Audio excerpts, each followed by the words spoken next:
Shalom, selamat pagi saudara-saudara yang dikasihi Tuhan Yesus Kristus. Selamat hari Minggu, salam sejahtera buat saudara semua dimanapun saudara berada. Damai dan sukacita oleh Roh Kudus melimpah senantiasa dalam hati dan kehidupan saudara semua.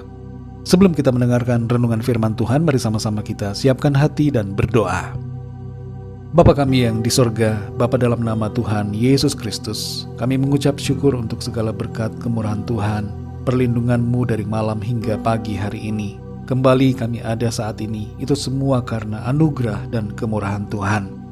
Pada saat ini ya Tuhan, kami mau mendengarkan sabda firman-Mu. Tolong kami supaya kami mengerti apa yang menjadi maksud dan kehendak-Mu, dan supaya kami menjadi anak-anak-Mu yang taat, setia melakukan firman-Mu. Dalam nama Tuhan Yesus kami berdoa. Haleluya, amin. Saudara yang dikasih Tuhan, nats Alkitab kita pada saat ini terdapat dalam 1 Samuel 12 ayat 1-25. Saudara dapat membacanya secara pribadi kemudian melanjutkan renungan ini. Saya akan membacakan 1 Samuel 12 ayat 3 dan 4. Tertulis demikian. Di sini aku berdiri, berikanlah kesaksian menentang aku di hadapan Tuhan dan di hadapan orang yang diurapinya. Lembu siapakah yang telah kuambil? Keledai siapakah yang telah kuambil? Siapakah yang telah kuperas? Siapakah yang telah kuperlakukan dengan kekerasan? Dari tangan siapakah telah kuterima sogok sehingga aku harus tutup mata? Aku akan mengembalikannya kepadamu. Jawab mereka, Engkau tidak memeras kami, dan Engkau tidak memperlakukan kami dengan kekerasan, dan Engkau tidak menerima apa-apa dari tangan siapapun. Saudara yang dikasih Tuhan, ketika Samuel telah menjadi tua dan bangsa Israel telah memiliki seorang raja, Samuel mulai menyampaikan ucapan perpisahan untuk menyatakan pengunduran dirinya dari tugasnya sebagai hakim yang selama ini telah memerintah atas Israel. Dalam ayat yang baru kita baca dan dengar ini, terdapat sebagian dari ucapan Samuel, dan isi dari perkataan Samuel di sini menunjukkan sebuah komitmen Samuel selama hidupnya untuk senantiasa ada dalam kebenaran dengan tidak bercela sedikit pun di hadapan Tuhan dan di hadapan manusia.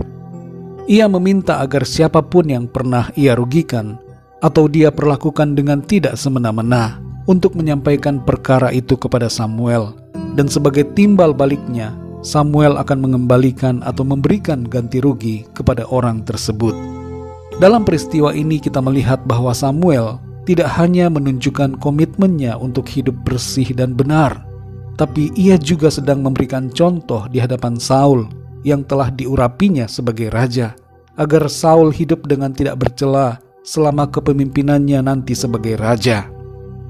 Saudara yang dikasih Tuhan, pelajaran apa yang kita dapatkan dari bagian kisah ini adalah tentang pentingnya hidup dalam kebenaran selama kita ada di bumi ini. Tuhan memberikan kepada kita masing-masing suatu tugas kepercayaan, entah itu jabatan, posisi, dan profesi tertentu, yang di dalamnya kita mengemban suatu tanggung jawab dan wewenang untuk dikerjakan. Selama kita melakukan peranan kita tersebut, kita hendaknya tidak semena-mena terhadap orang lain, tidak merugikan, tidak hidup dalam suap, menghindari kekerasan, dan segala perbuatan yang jahat. Pada akhirnya saudara, kita perlu memahami dan menyadari bahwa semuanya akan berakhir.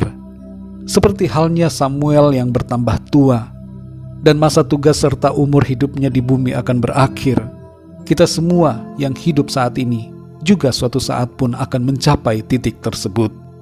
Yang menjadi masalah sekarang adalah apakah kita hidup dengan benar dan menjaga kepercayaan yang Tuhan telah berikan kepada kita selama kita hidup di bumi ini. Amsal 22 ayat yang pertama berkata, Nama baik lebih berharga daripada kekayaan besar, dikasihi orang lebih baik daripada perak dan emas. Ayat ini berbicara bahwa nama baik lebih berharga. Setiap orang akan diingat dari perbuatan dalam kehidupannya. Kesalahan yang fatal akan diingat sampai ke generasi anak cucu. Mempermalukan diri sendiri, tidak membawa berkat bagi orang lain, dan terutama tidak memuliakan nama Tuhan.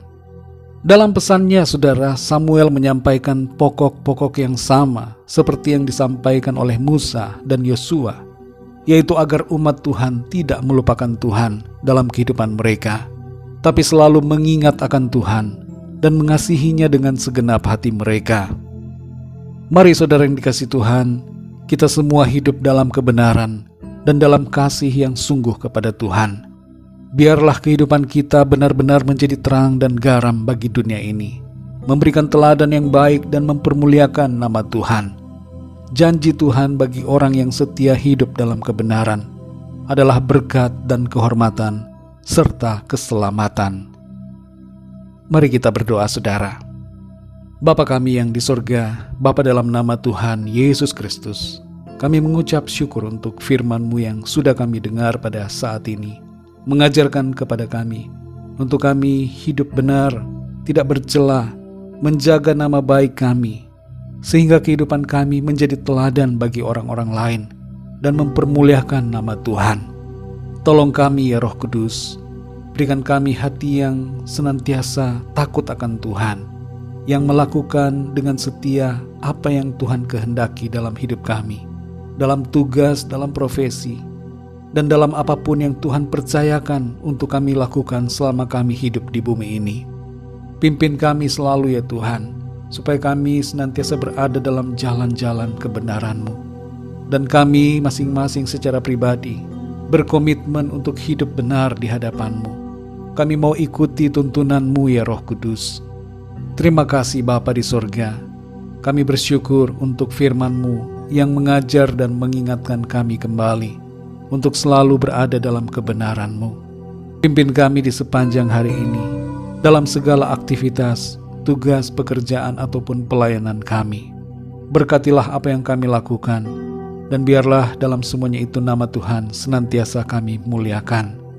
Kami berdoa bagi yang sakit dan dalam pergumulan, agar Tuhan Engkau menjamah dan memberikan kesembuhan, serta nyatakan jalan keluar, pertolongan-Mu yang ajaib bagi setiap mereka.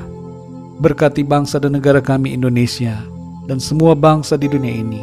Pulihkan keadaan dan situasi yang ada, dan jamahlah setiap hati, supaya setiap orang dari segala bangsa menjadi percaya kepadamu Tuhan.